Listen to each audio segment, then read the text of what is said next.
Illustrator के अंदर कुछ ऐसे छोटे टूल्स होते हैं जिनको हम अक्सर इग्नोर कर देते हैं, पर असल में वही टूल्स आपके वर्कफ्लो को 10x फास्ट बना देते हैं। आज मैं आपको उन्हीं छोटे टूल्स को यूज करके दिखाऊंगा कि वो कैसे प्रो डिजाइनर्स के डेली वर्क में यूज आते हैं। तो पिछली वीडियो में मैंने आपको स्लाइस टूल बताया था, आज मैं आपको बताने वाला हूँ hand tool, zoom tool and object on path tool, draw normal, draw behind और ड्रॉ इनसाइड और फुल स्क्रीन मोड वगैरह और टूल बार के बारे में कि ये कैसे हम इसका यूज करते हैं और ये कैसे होते हैं। तो सबसे पहला टूल है अपना हैंड टूल। तो हैंड टूल किसके लिए सबसे ज्यादा यूज में आता है और क्या हम इससे कर सकते हैं, तो अब मैं आपको बताने वाला हूँ कि हैंड टूल ये कैसे वर्क में आता है। जब आप कोई भी जैसे डिजाइन बना रहे होते हैं, लाइक ऐसा कुछ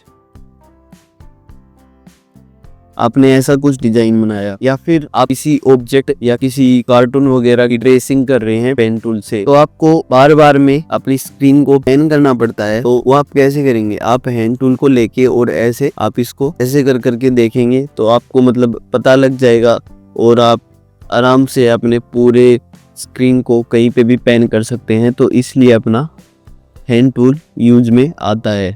तो ये होता है अपना हैंड टूल, जिससे हम अपने डिज़ाइंस को या कुछ भी ट्रेसिंग वगैरह करते होते हैं तो अपनी पूरी स्क्रीन को बिना किसी ऑब्जेक्ट को लोकेशन चेंज किए हुए अपन इसको पूरे ऑब्जेक्ट को यहाँ से हिला के हैंड टूल से हम देख सकते हैं विदाउट लोकेशन चेंज किए हुए कहीं पे भी। फिर अपना दूसरा टूल आता है ऑब्जेक्ट ऑन पाथ। तो अभी लाइक इसके अंदर हम क्या क्या कर सकते हैं, इसके अंदर पहले तो मैं आपको सेटिंग्स दिखा देता हूँ इसकी। यहाँ पे इसकी पिवट पॉइंट है, यहाँ पे इसकी डिग्री है कितनी डिग्री पे, और यहाँ पे इसका रीसेट का ऑप्शन है, कैंसिल शो, बस यही है। तो अब मैं आपको दिखाता हूँ कि आप इससे मतलब कैसे इसको यूज कर सकते हैं। तो मैं यहाँ पे एक पाथ बनाता हूँ।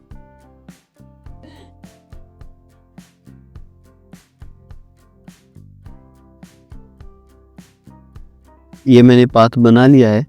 अब मैं कुछ टेक्स्ट लिख लेता हूँ, लाइक एम्बर्स 2025 और मैं इसका साइज बड़ा कर लेता हूँ ऐसा कुछ। तो अब आपको क्या करना है, ये दोनों होने के बाद आपको सीधा सिंपल इसको और ऑब्जेक्ट को दोनों को सिलेक्ट करना है और यहाँ पे इसको आके प्रेस कर देना है, अपने टूल को ले लेना है और यहाँ पे आके इसको यहाँ से सिलेक्ट करके और अपने पाथ के ऊपर सिलेक्ट करना है। तो ये अपने पाथ के ऊपर आ जाएगा।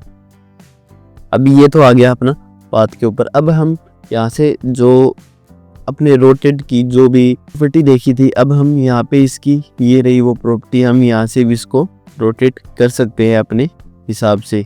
अब बारी आती है कि हम इसको रोटेट कर सकते हैं, लेकिन क्या हम इसकी लोकेशन को भी चेंज कर सकते हैं? तो हाँ, हम अपनी लोकेशन को भी चेंज कर सकते हैं इसको यहाँ से सिलेक्ट करके। अब बारी आती है कि इसका मतलब पिवट पॉइंट है, इसको हम कैसे चेंज करके कहाँ पे लेके जा सकते हैं। तो हम इसको यहाँ से बीच में करके सेव कर देंगे। तो जब भी आप अब नेक्स्ट टूल बनाओगे, मतलब नेक्स्ट ऑब्जेक्ट इसको लोगे, तो वो यहाँ से इसका next anchor point, pivot point यहीं से भी बनेगा। तो ये होता है अपना ऑब्जेक्ट ऑन पाथ। हम यहाँ से किसी भी ऑब्जेक्ट को या किसी भी टेक्स्ट वगैरह को हम ऐसे इसको कर सकते हैं। तो ये होता है अपना ऑब्जेक्ट ऑन पाथ। अब बारी आती है जूम टूल की। जूम टूल किसके लिए यूज होता है, लाइक मैं अभी आपको कुछ इंपोर्ट करके दिखाता हूँ।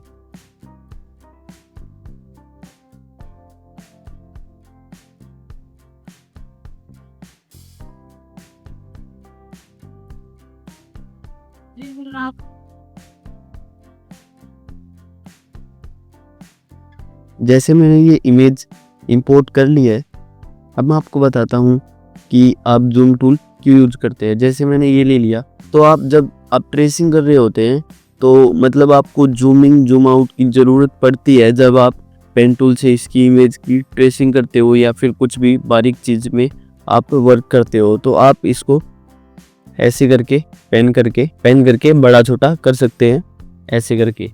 तो ये आपकी पूरी इमेज को छोटा बड़ा कर देगा। जब आप ऐसे करोगे, नीचे की साइड ड्रैग करोगे तो ये जूम इन होगा और पीछे की साइड करोगे तो ये जूम आउट होगा।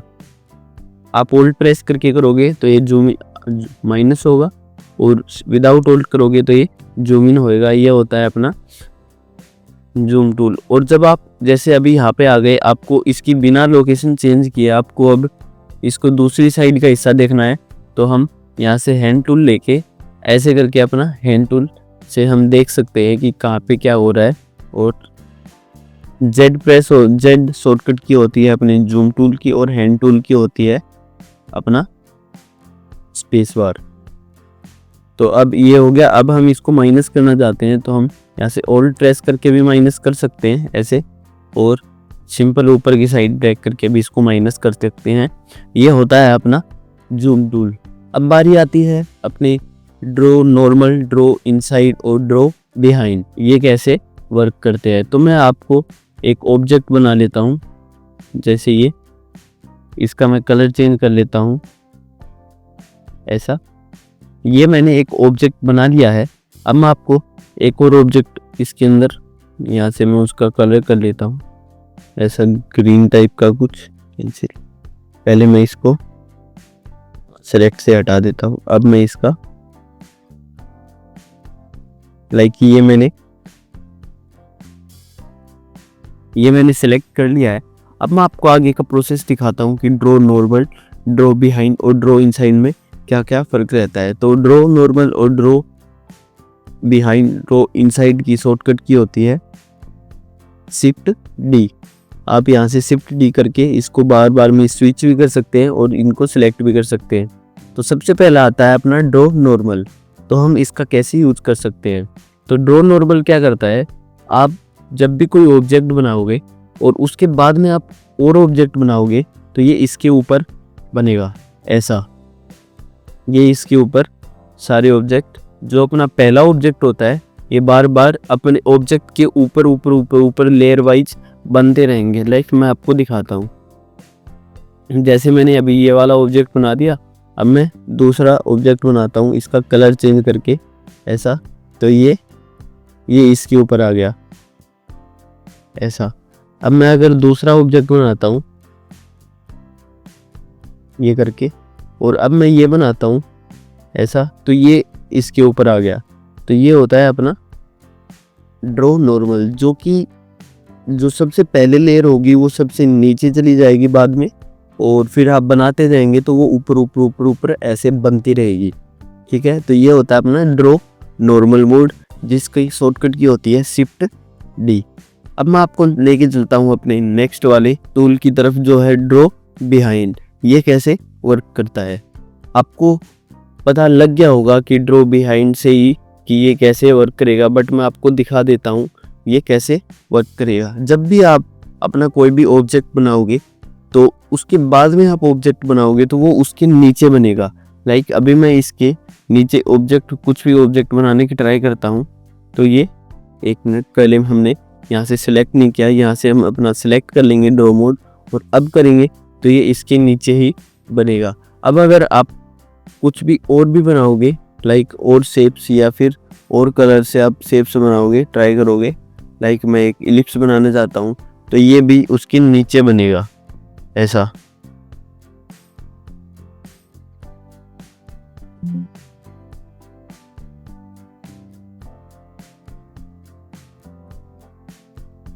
ये इसके नीचे जैसे जैसे आप बनाते जाओगे ये बनते जाएंगे। ये ऐसे वर्क करता है। जैसे आप कुछ भी बनाओगे तो ये, जैसे पहले ड्रॉ नॉर्मल में पहली लेयर वो नीचे चली जाती थी, तो ऐसे ही अब आप पहली लेयर बनाओगे वो सबसे ऊपर रहेगी, और उसके बाद वाली उसके नीचे उसके नीचे उसके नीचे ऐसे कर करके ये ऐसे बन जाएंगी। अब मैं आपको दिखाता हूँ ड्रॉ इनसाइड कैसे वर्क करता है। तो ड्रॉ इनसाइड कैसे वर्क करता है, तो ये मैं आपको बता देता हूँ कि जैसे अपन ने ये वाली लेयर ऑब्जेक्ट बना लिया अपना, अब मैं आपको इसके अंदर एक स्टार बना के दिखाता हूँ।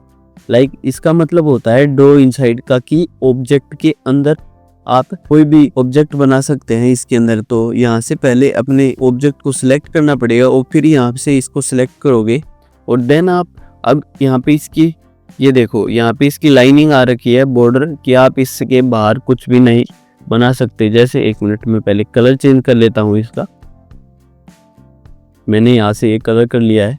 अब मैं अगर आपको यहाँ पे कुछ भी बना के दिखाऊं तो ये देखो, अपना स्टार है तो पूरा, लेकिन ये अंदर दिखाएगा। ये मास्किंग के लिए भी यूज किया जाता है, ड्रॉ इनसाइड। जब आप किसी भी चीज़ की मास्किंग वगैरह की करते हैं तो आप इससे भी सिंपल मास्किंग वाला वर्क कर सकते हैं। जैसे आप अब कुछ भी बनाओगे, लाइक यहाँ पे इलिप्स हो गया या कुछ भी आप बनाओगे तो ये इसके अंदर ही बनेगा, बाहर नहीं बनेगा। यहाँ से मैं कलर चेंज करके आपको कुछ और भी बना के दिखा देता हूँ। जैसे ये इलिप्स मैं फिर से बना रहा हूँ यहाँ पे, तो ये अंदर बनेगा। ये होता है ऐसे। इसके अंदर आप कुछ भी बनाओगे इनसाइड करके तो ये इसके अंदर ही बनेगा, बाहर कुछ नहीं बनेगा, ऐसा।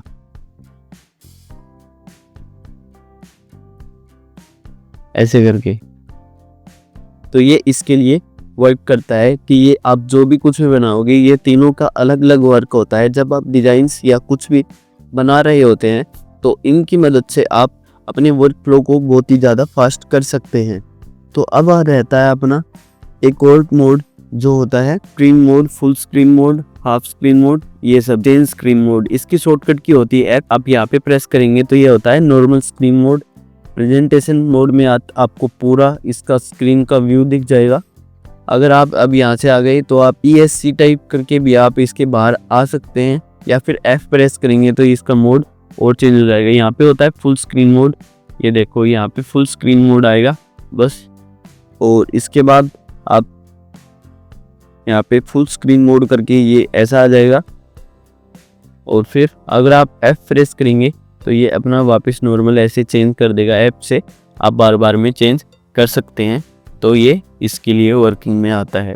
यहाँ पे 3 डॉट होते हैं, यहाँ पे आप क्लिक करेंगे तो यहाँ पे अपने टूल बार्स को आप यहाँ से स्विच वगैरह ये सब कर सकते हैं। जैसे अभी आप यहाँ पे 3 टाइप के टूल्स वगैरह, ये 3 टाइप के मोड होते हैं।